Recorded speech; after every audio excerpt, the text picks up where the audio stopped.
Dr. Alan Hartman stood at the entrance of the remote, abandoned research facility, the chill of the evening air biting into his skin. He hesitated, the weight of his past mistakes pressing down on him like a physical burden. The letter he had received promised redemption, a chance to atone for the sins that had led to his disgrace. With a deep breath, he stepped forward, the heavy door creaking open to reveal the dark, decaying corridors of a place he thought he had left behind forever. The inside of the facility was a labyrinth of rusted metal and broken glass, the remnants of past experiments littering the floor. Dr. Hartman could feel the presence of the past in every corner, the memories of what had transpired here haunting him like restless spirits. He was not alone.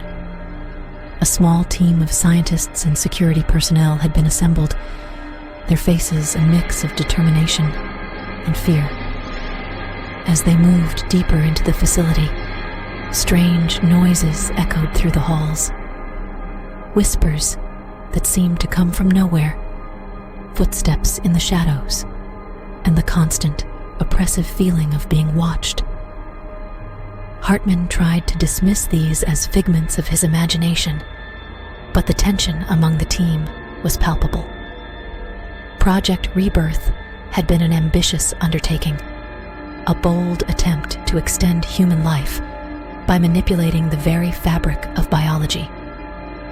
Hartman had been one of the lead scientists, his brilliance matched only by his ethical naivety. The deeper they delved into the research, the more they realized the cost. Human subjects, once volunteers, had become unwilling participants, their bodies twisted and broken in the pursuit of immortality.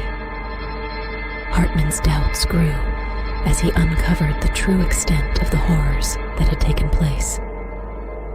Mutilated remains, grotesque mutations, and the lingering scent of death filled the lab. His initial excitement had given way to a deep, gnawing guilt.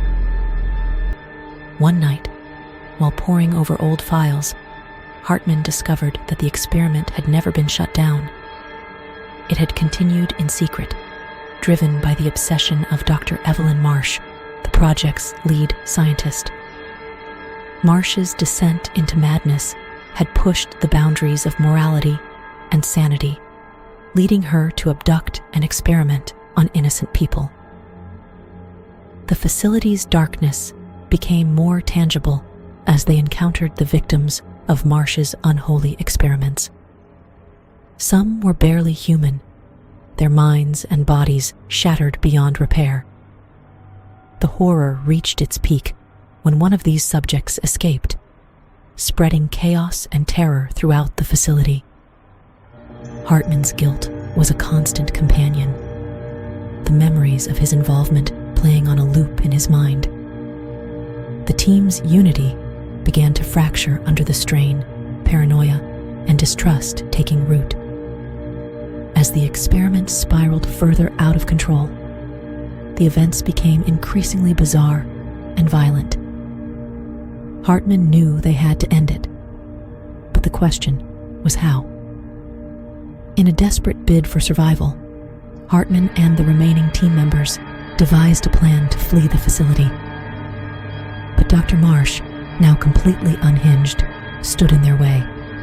The final confrontation was a brutal clash of wills, Hartman's desire for redemption pitted against Marsh's madness.